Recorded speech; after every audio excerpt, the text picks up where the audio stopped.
اس کی زبان پر کلمہ حق نہیں ہوگا تو کیا؟ شریعت کا نظام بدلا جا رہا تھا، کوشش کی جا رہی تھی کسی طرح دین کے دائرے کو بدل دیا جائے۔ امام نے کہا یہ میرے نانا کا دین ہے، میں دوسروں سے زیادہ حق رکھتا ہوں اس کو بچانے کا۔ آج خزاں اس کو شکار کرنا چاہتی ہے، میں سب کچھ قربان کر دوں گا، نانے کے دین کا نقشہ بگڑنے نہیں دوں گا۔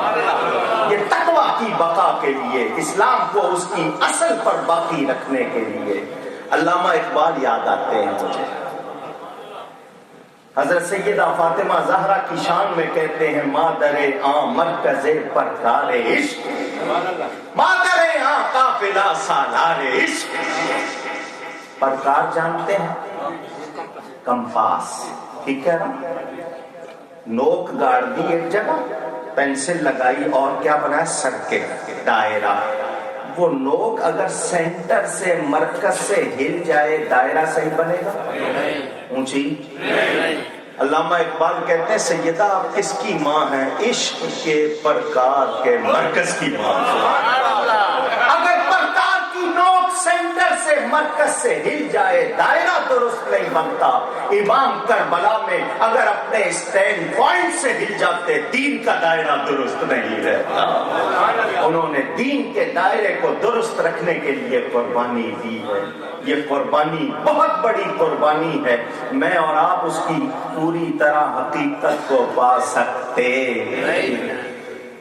امام نے شہید ہونا تھا، حضور صلی اللہ علیہ وسلم نے بہت پہلے اعلان کر دیا۔ جب وہ دودھ پیتے بچے تھے اس وقت اعلان کیا کہ میرا یہ بیٹا کربلا میں شہید کیا جائے گا۔ وہاں کی مٹی بھی اپنی ایک بیوی کو دی۔ کتنی بیویاں تھیں؟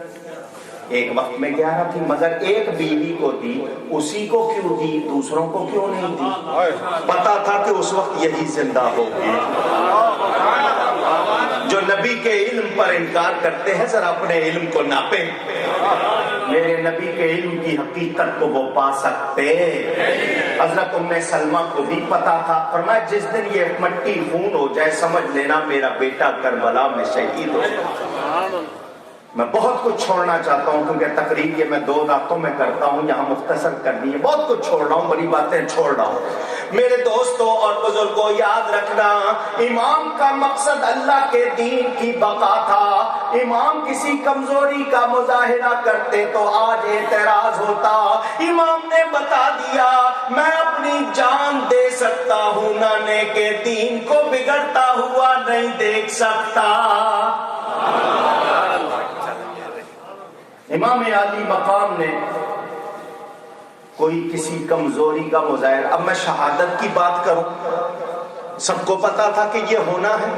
حضرت سیدہ فاطمہ زہرا ماں ہے، ماں کی ممتا، انہوں نے دعا نہیں کی۔ حضرت علی باپ ہے، انہوں نے دعا نہیں کی۔ امام حسن نے دعا نہیں کی، امام حسین نے دعا نہیں کی، خود رسول اللہ نے دعا نہیں کی یا اللہ یہ میرا بچہ مجھے بہت پیارا ہے، اس پر ایسی تکلیف نہ آئے۔ نہیں، وہ سب جانتے تھے کربلا میں جو کچھ ہوگا وہ اللہ کی طرف سے امتحان ہوگا، اور امتحان سے وہ گھبراتا ہے جس نے تیاری نہ کی ہو۔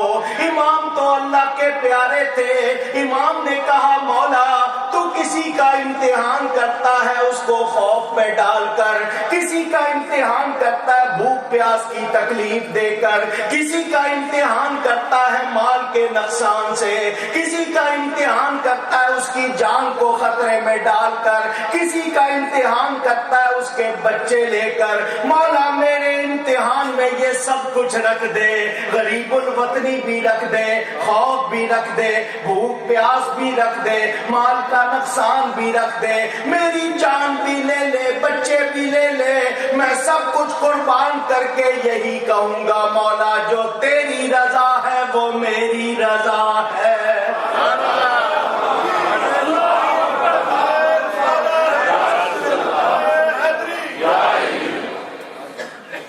امام کے پیش نظر کیا مقصد تھا اس کا اندازہ کیجئے۔ امام عالی مقام یہ پورا واقعہ کیوں ہوا، وجہ کیا پیش آئی؟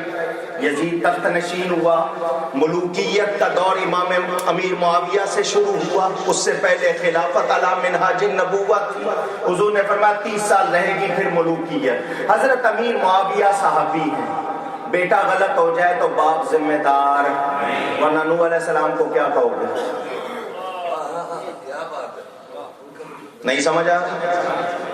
ان کے بیٹے نے غلطی کی، قرآن میں ہے انہو لیس من اہلک انہو عمل غیر صالح، اس کی وجہ سے حضرت نوح علیہ السلام پر کوئی اعتراض ہوگا؟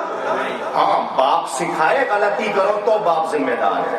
حضرت امیر معاویہ صحابی ہیں، ہمیں ان کے خلاف کچھ کہنے کی مجال ہونی نہیں چاہیے، ہمیں ان کا ادب کرنا۔ وہ صحابی جب اللہ راضی ہے تو ہم ناراض ہو کے اپنا بیڑا کیوں غرق کریں؟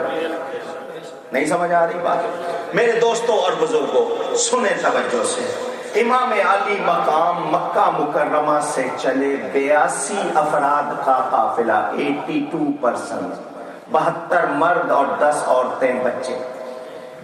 امام کے ساتھ 2 بیویاں تھیں، حضرت سیدہ شہر بانو اور حضرت ربا، 2 بہنیں تھیں، حضرت سیدہ زینب اور حضرت ام کلثوم، ایک بیٹی حضرت سکینہ، عام طور پہ سکینہ کہا جاتا ہے، 3 بیٹے۔ کتنے؟ امام کے کتنے بیٹے؟ آپ نے تینوں کا نام علی رکھا، تینوں کا نام پہچان کے لیے، بڑے کو علی اکبر، منجلے درمیانے کو علی اوسط اور چھوٹے کو علی اصغر۔ یہ علی اوسط ہے جن کا لقب ہے زین العابدین۔ کیا مانے زین العابدین کے؟ ماشاءاللہ، عبادت کرنے والوں کی زینت، روزانہ دھیان سے سنو، زین العابدین کہلاتے ہیں وہ کیوں؟ روزانہ بلا ناغہ 1000 نفل پڑا کرتے روزانہ، اسی لیے لقب السجاد بھی ہے، بہت زیادہ سجدہ کرنے والے۔ ایسے نہیں درجے ملتے، شان ہے۔ آج لوگ سید کہلائیں اور نماز نہ پڑھیں، سید کہلائیں اور جھوٹ بولیں، سید کہلائیں اور غلط کام کریں۔ سوچیں کہ امام زین العابدین کی کیا شان تھی۔ 4 بھتیجے آپ کے ساتھ تھے، سیدنا امام حسن کے بیٹے، ذرا نام سننا۔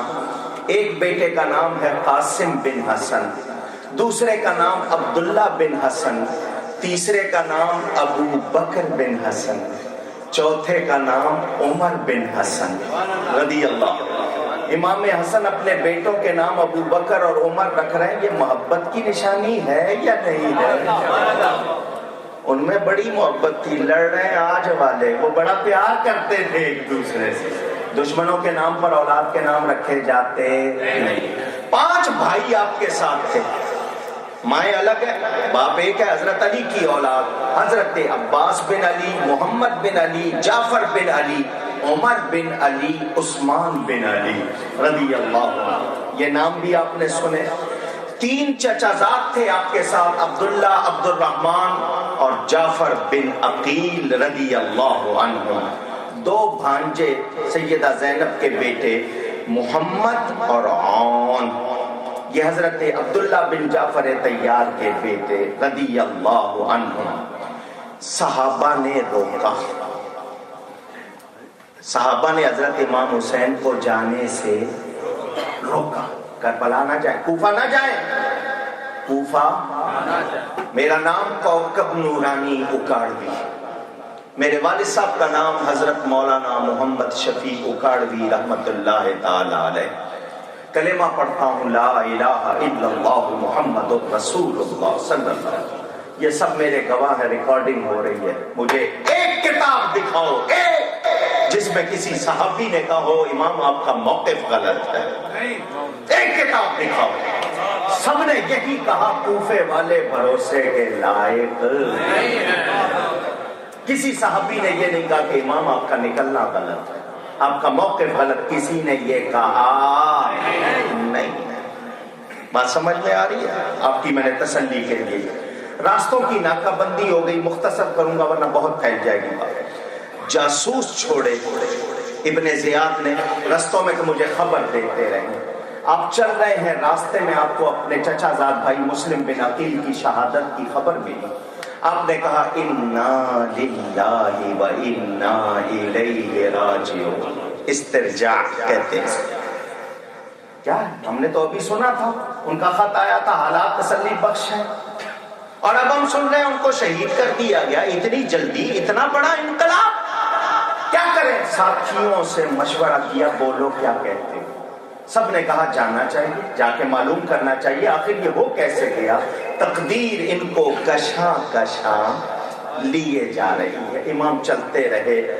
فرمایا امر الہی کو مغلوب کیا جا سکتا. اب ایک بات سن لو، اگر پہلے سنی ہوئی ہے تو اچھا، ورنہ ذہنوں میں. حضرت عبداللہ بن جعفر طیار، حضرت سیدہ زینب کے شوہر امام پاک کے بہنوئی، راستے میں جا کے ملے. بھائی سب کہہ رہے ہیں کوفہ نہ جاؤ، اب کیوں جا رہے ہو؟ بتاؤ مجھے، میں مکہ کے گورنر سے امان نامہ لکھوا کے لایا ہوں، آپ مکہ میں محفوظ ہیں، واپس آ جائیے. فرمایا بھائی میں نے قدم اٹھا لیا ہے، میں واپس نہیں آؤں. انہوں نے خدا کا واسطہ کیا. میں آپ کو اللہ کا واسطہ دیتا ہوں، مجھے بتائیں آپ کیوں جا رہے ہیں؟ فرمایا تم نے واسطہ دیا ہے تو سنو. مجھے نانا جان رسول اللہ صلی اللہ علیہ وسلم خواب میں ملے. حضور نے فرمایا بیٹا قدم پیچھے نہیں ہٹانا، آگے جانا ہے، اور وہ قربانی دینی ہے کہ ہمیشہ یاد رکھی جائے گی. دین کی بقا کا مسئلہ ہے. میں نے نانا جان سے ایک وعدہ کر لیا ہے، وہ پورا کروں گا، میں جاؤں گا. حضرت عبداللہ نے پوچھا بھائی وہ وعدہ کیا؟ فرمایا تجھے نہیں بتاؤں گا، وہ میرے اور خدا کے درمیان، یہاں تک کہ میں اللہ سے جا ملوں. یہی لگتا ہے. حضور نے فرمایا ہوگا بیٹا اس دین کے لیے میں نے طائف میں پتھر کھائے ہیں، میں نے مکہ میں ستم سہے ہیں، پھر اسی دین کے لیے صدیق و فاروق عثمان و حیدر نے تکلیفیں اٹھائی ہیں رضی اللہ عنہم. آج موقع آیا ہے تو آج وہ قربانی دینا کہ دنیا یاد کرے کہ امام علی مقام نے دین کا تحفظ کیا ہے. امام چلتے رہے. آپ نے فسق و فجور کے خلاف جہاد کیا. ارے زبانی کلامی دعوی محبت بہت آسان ہے. محبت کو سمجھنا ہے تو نہ سے خود محبت کر، کنارے سے کبھی اندازہ طوفان نہیں ہوتا. دعوے کرنا اور بات ہے، ہم چند رسمیں بجا لائیں یہ اور بات ہے، قربانی دینا اور بات. راہ خدا میں عظمت اسلام کے لیے ہم بھی کریں وہی جو کیا ہے حسین نے رضی اللہ تعالی. حر بن یزید ریاحی 1000 کا لشکر لے کر آیا. جی میں آپ کو گرفتار کرنے آیا. فرمایا ہمارا جرم. اس نے کہا آپ نے بغاوت کی ہے حکومت وقت کے خلاف. فرمایا بغاوت تو یہ ہوتی ہے پہلے مان لیا جائے اور پھر اس میں نکلے. ہم نے تو یزید کو امیر ہی نہیں تسلیم کیا تو بغاوت کیسی؟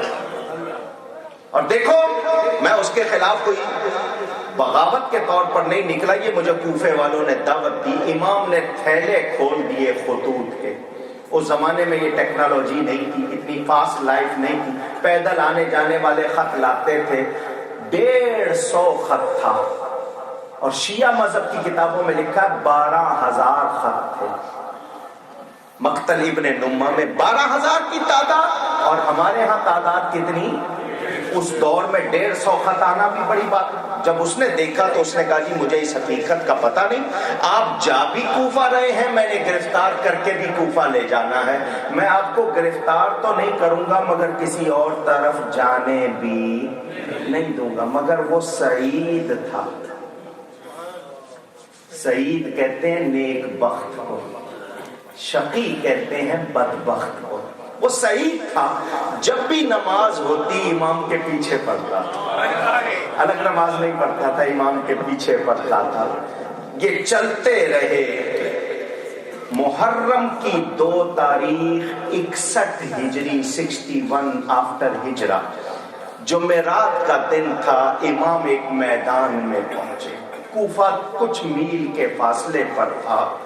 کسی گزرنے والے سے پوچھا اس سرزمین کا نام کیا ہے؟ اس نے کہا کربلا. بس لفظ کربلا سننا تھا.